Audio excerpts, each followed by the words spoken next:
What up, Salvador Briggman here. Welcome back to the Crowdfunding Demystified YouTube channel. On this channel, we talk about crowdfunding and how to raise money successfully from the crowd on websites like Kickstarter and Indiegogo. And for the beginners out there in the audience that have never done a campaign, or not even very familiar with Kickstarter, I want to go through some of the best practices, some of the things that you should know before going into a project, some of the things that if you actually are able to follow these, kind of the nuts and bolts, right, when it comes to crowdfunding, you're going to be far more successful in raising money from the crowd. And that's what I want to cover in today's YouTube video, and we're getting into it in just a second.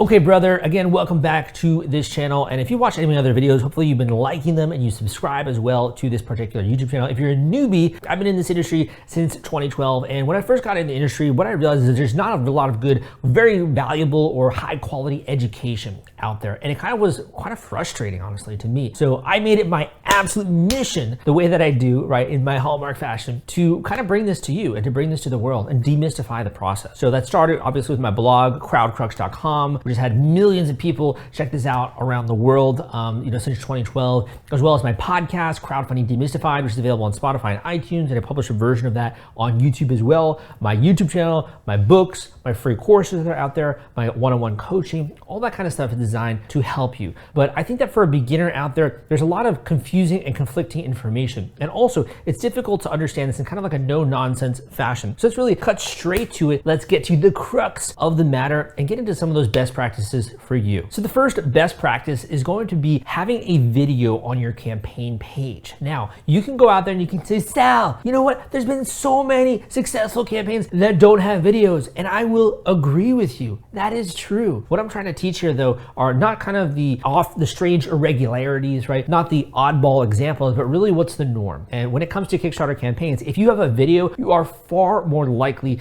to be successful and also to raise more money if you actually have a video on your campaign page. Now, if you do have a video, the next question kind of becomes, well, how long of a video? What should that be? I have another extensive YouTube video out there covering this, but I will say in terms of best practices, most of the videos that I'm seeing nowadays are typically around the 2.5 to 3.5 minute sweet spot. I do see students as well who have kind of ones that are shorter and ones that are longer that do be successful. However, it's so much harder to have a long video because you got to be more interesting, right?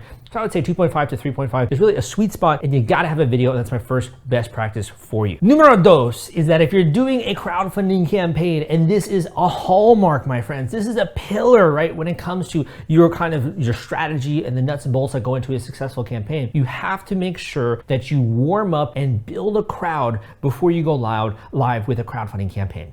Now, you may have heard this before, but not in necessarily a meaningful way, and also the tactics and strategy that go into that. But this is so incredibly important because if you actually come to this campaign page, come to this campaign, come to this platform like Kickstarter with the crowd already, it's going to be so much easier for you to rank well on the actual algorithm of Kickstarter. Because you have a bunch of people taking action, backing your campaign immediately when you go live, you're going to rank way better. It kind of caters more into what's called the velocity of pledges or the velocity of fundraising. And this is a proprietary algorithm that Kickstarter has that actually goes into how they rank their different campaigns on their website. So I talk about this in my book, The Kickstarter Launch Formula, but that's a proprietary algorithm, and that's something that there's a bunch of different variables that kind of go into that. But one of the big ones is that if you have a crowd before you go live, it makes it much easier because then you start getting backing immediately and you start ranking well in the marketplace. So I would say that is definitely a best practice. And if you don't have a crowd, what ends up happening is, unless you have a really good product or something that really is very unique and very stands out, if it's just kind of like something that's not in that category, you might launch this campaign and no one might actually discover it on the platform because you haven't triggered that algorithm. So Kickstarter is not suggesting your project. Number 3, when it comes to best practices for Kickstarter, is thinking about the actual strategy when it comes to your perks or your rewards.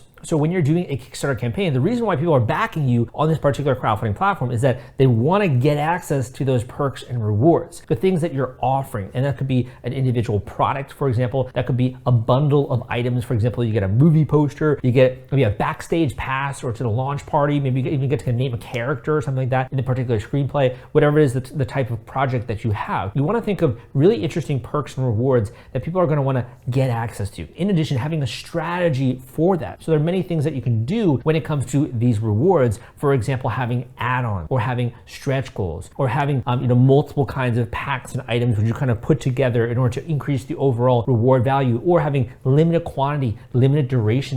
You could have ones as well when it comes to announcing a whole new reward in the middle of your campaign. There's a lot of interesting kind of tricks of the trade, if you will, that go into your rewards. But I would say that a best practice is thinking at least about what might people want to own, what might people want to back, what can get them excited, and really having a strategy when it comes to your Kickstarter rewards. The next item I want to mention in this video has to do with updates. So if you are not familiar, when you do a Kickstarter campaign, it's typically a certain duration, which we'll talk about in just a second. But throughout that duration, you're going to have what are called Kickstarter updates. Now, this is kind of like your blog, if you want to think of it. You're kind of doing this whole campaign and people are following along. It's almost like you're a gladiator in the arena, right? And you're battling it out to get your vision and your passion out there into the world. And people love that. They love to, it's like a spectator sport. They like to watch this. They like to see your funding meter go up and up. They like to be a participant, and they love to cheer, right? When you have a great milestone or a great moment. And that's kind of crystallized in your particular updates. So when you do an update on Kickstarter, that goes out to all of your backers if you want it to, and then you're going to be able to kind of inform them as this is kind of unfolding. So in terms of a best practice, I usually say or recommend doing one update per week. There are specific styles of campaigns, particularly I'm thinking of in the board game category and the gaming category, that have more frequent updates. And I would also say in the technology and the gadget category, the design category, when it comes to those kinds of physical products, you might even have less frequent updates. And there are reasons behind that. But I would say as a general best practice, you want to plan for at least one update per week to celebrate milestones, to keep people excited. And certainly as a best practice, once you do follow my advice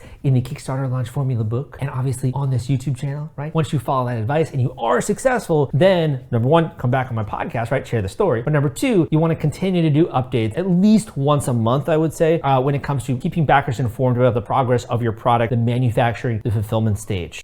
Want to take all the stress out of fulfilling your Kickstarter rewards? Fulfillrite is the turnkey solution that puts product delivery on autopilot. The Top Campaigns uses trusted high-tech provider to store, package, and ship their products. Focus on growing your business. Leave shipping to the experts. Don't wait. Get a custom quote from Fulfillrite today. Link in the description. The next best practice that I want to go over is the actual duration of your Kickstarter campaign. So I have other videos out there explaining how Kickstarter works, but basically you need to pick a duration for this campaign. And over time, that clock is going to tick and tick and tick, and eventually it's going to get to the big goose egg 0, right? And that kind of creates a lot of urgency and excitement with people, because it's like, oh my gosh, there's only a day left of this thing, I can get in or not. Like you have to decide. And it's really exciting for a lot of those backers as well to see how as time goes by, you get more and more funding. And again, it's like being a gladiator in the arena, and people get to watch this kind of like cool spectator sport, or almost in the way if you ever go to like a hibachi restaurant and you see this guy like throwing around knives and like making cool stuff, right? And he has some fire that's going about. It's just kind of fun to watch that guy work and doing his craft and doing something that he loves to do. In the same way, you have this duration, right? Which you're actually running this experience or this campaign. So typically as a best practice, I would say 30 days is usually average when it comes to doing a campaign. For certain students of mine that are very prepared, I might recommend a 20 or a 25-day duration if they really want to do something fast. I think the fastest duration I've ever seen is around a 7-day duration, which was actually very successful. However, it's very difficult to pull off, and you really need to have your ducks in a row. And if you don't, you might not be doing it correctly. On the longer duration side, I actually have seen many successful campaigns that have a 45-day duration. But that also lends into your marketing strategy. You have to know what you're doing. You have to have an awareness of, okay, if I'm going to keep this open for longer, I need to have more plans related to marketing and promotion throughout the actual campaign. And on the longest side, you can have a 60-day campaign. But I'd say the vast majority of individuals and creators that I work with tend to be almost a little bit regretful once they get to that 60-day mark, because it is such a long duration and a long period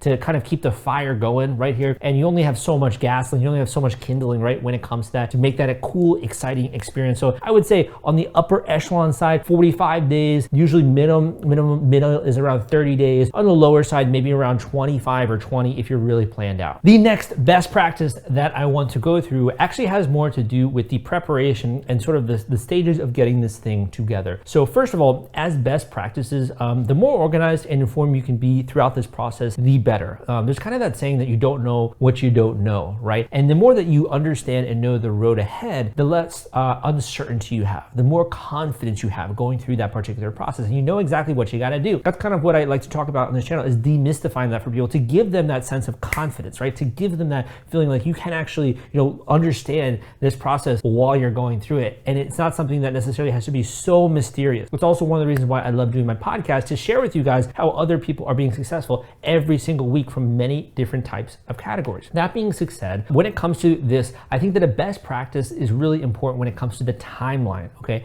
of this particular campaign. So for that best practice, I want you to think of this in stages. So there's kind of the education and learning phase, which you're going through right now. And hopefully I'm being useful for you as you're going through this particular stage. For some creators, I've had people who've been watching me for 6 months. I've had people who've been watching me for 4 months. I have people who discovered me literally the last day and they're like, man, I wish I discovered you so much sooner. I have people who have been following me for years at a time. People who purchased my courses and my programs literally have been following me sometimes for 2 years, and they're finally get serious about this thing. So that learning stage is going to be different for every single person. I would say on average, you're at least getting some awareness of how this whole Kickstarter thing is working. Typically, I'd say between 3 to 6 months before you go live with a particular project. At that point in time, you then sort of move more into an execution phase. And there's also other things that are happening behind the scenes. For example, creating the product, getting things together when it comes to the project. And typically around the 3-month mark before you go live, that's really when you begin what's called a pre-launch marketing phase, where you're building this tribe. So if you want to think about this,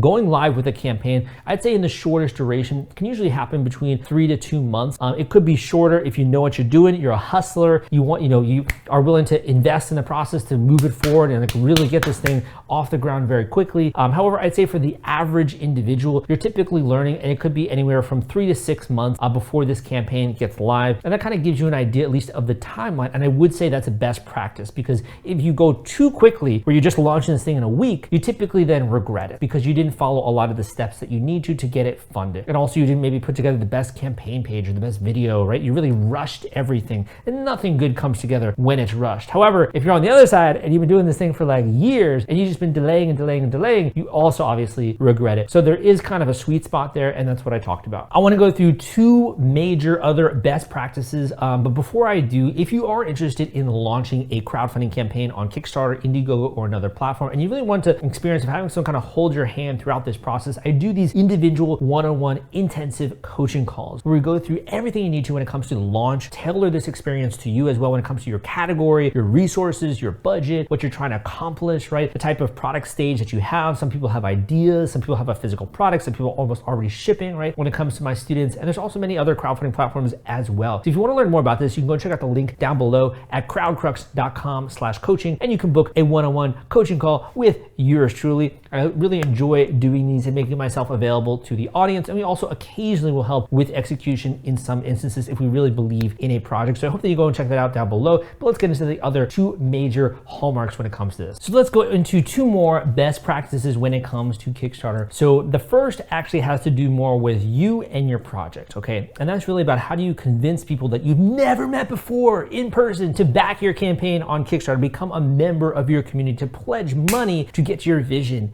made into reality, right? Which is so freaking exciting. And I'd say that this has to do with a couple of things. The first is really stressing what's in it for them. This is not only with your video, but also kind of goes throughout your story, the communications you send as well with social media, really getting into what is in it for them. So for example, is that a product? Is that being able to own a new gadget or an item of some kind? Is that being able to bring something new into the world or support some kind of initiative? You really want to understand what's in it for them, but more importantly, what are the major benefits if you do have a product that it can be used for the end user? What's some of the functionality of that product as well in terms of how it works, the specifications, what kind of box is it made out of, what the materials that actually make up this particular product, the resources, all that kind of stuff you want to stress throughout the campaign page. And as well, you want to kind of have a little bit of story teasing people along as well. So it's not just, again, people are purchasing an item like on Amazon or something like drop shipping or something like that. You literally are inventing something from scratch. Like you're bringing something new into the world, you're bringing a new invention, a real physical product. How cool and like how wholesome is that in a real weird way? And I think that in order to make you stand out when it comes to that, the best way is with storytelling, the best way as well is with, featuring obviously those benefits and functionality and what it does and who it's for and like all those kinds of high level items, but really also having that kind of icing on the cake, which is story, the why. What's the bigger purpose? How long have you been working on this? What about the iterations you've been going through as you've been prototyping this product and getting it together, and the team behind it, and your timeline, and what you're ambitious to accomplish, the different way you have thinking maybe when it comes to apparel or design, or how you've rethought an entire problem that maybe has beset you your entire life. Think a little bit about the marketing magic that goes into it, and that would be the next best practice there. My final best practice for you, man, if you've been making it to this point in the video, thank you so much. Give me a thumbs up if you've been liking this video, you've been enjoying my content, you find it to be useful and helpful and practical. My final tip for you is that as a hallmark, as a best practice, treat this as a business boot camp, because once you go live with that Kickstarter campaign, you gotta promote the heck out of it. You gotta be willing to market. You gotta be willing to toot your own horn, which can be kind of almost like a little bit intimidating.